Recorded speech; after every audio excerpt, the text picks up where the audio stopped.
Holidays-nale, adu namma GT Holidays da.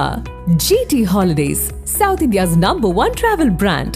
You know you are special when you're with GT Holidays.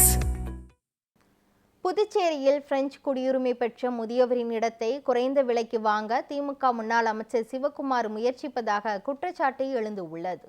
Puducherry Perumal கோயில் தெருவை சேர்ந்த மூர்த்தி Palraj French குடியுரிமை பெற்றவர். அவருக்கு சொந்தமான 2200 சதுர அடி இடத்தை திமுக முன்னாள் அமைச்சர் சிவக்குமார் குறைந்த விலைக்கு வாங்க முயற்சிப்பதாக கூறப்படுகிறது.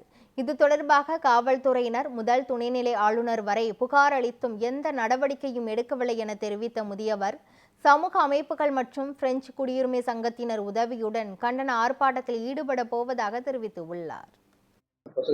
நம்ம இடத்துல எஸ்பி சிவகுமாரும் அவங்க மகனும் வாடகைக்கு காலி பண்ணாமல் இருக்கிறாங்க. அக்ரிமெண்ட் முடிஞ்சு காலி பண்ண மாட்டாங்க. நம்மளுக்கு வீட்டில் உடம்பு சரியில்லை, அதனால நம்ம அவர்கிட்ட சொன்னோம், நாங்கள் ஊருக்கு போகலான்னு இருக்கிறோம், நீங்கள் காலி பண்ணிடுங்க, அப்படி இல்லைன்னா நான் விற்க போகிறேன் உங்களுக்கு. அவரே கேட்டால் சரி நான் ஏன்ட்ட கொடுங்க, நான் சொன்னால் சரி கொடுக்குறேங்க. அவர் அதுக்கு நான் அடிமாட்டு விலையை கேட்குறாங்க, பாதிக்கு பாதி கேட்குறாரு. நான் கொடுக்க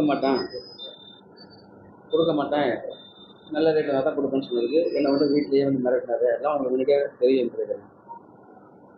இப்போ வந்து அதே தான் பிரச்சனை பண்ணிட்டு இருக்காரு. நான் காலி பண்ண மாட்டேன் தான் இன்னும் சொல்லிட்டு இருக்காரு. அக்ரிமெண்ட்டு முடிஞ்சிச்சு, நம்மளும் யார்கிட்ட சொல்லணுமோ சொல்லி பார்த்துட்டோம். இது வரைக்கும் ஒன்றும் இல்லை. நான் இதுக்கு மேலே எனக்கு ஒன்றும் செய்ய தெரியல.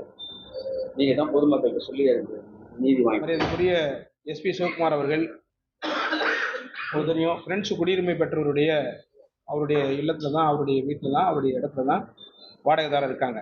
ரொம்ப குறைவான வாடகையில் அங்கே வந்து குடியிருந்துட்டு அதை வந்து வாடகையும் இது வரைக்கும் அதிகப்படுத்தி கொடுக்கல. எனக்கு வயதாகுது, என்னுடைய வயது முதிர்வு காரணமாக இனிமேல் வந்து நான் இங்கே இருக்கிறதுக்கான வாய்ப்பு இல்லை. நான் பிரான்ஸ் நாட்டோட போய் செட்டில் ஆகணும். நான் என்னுடைய சொத்துக்களை எல்லாம் ஒரு சரியான இதுக்கு விற்றுட்டு என்னுடைய பிள்ளைங்களுக்கு ஒப்படைச்சிட்டு நான் வயது முறிந்த காலத்தில் நிம்மதியாக இருக்கணும்னு ஆசைப்பட்றேன்.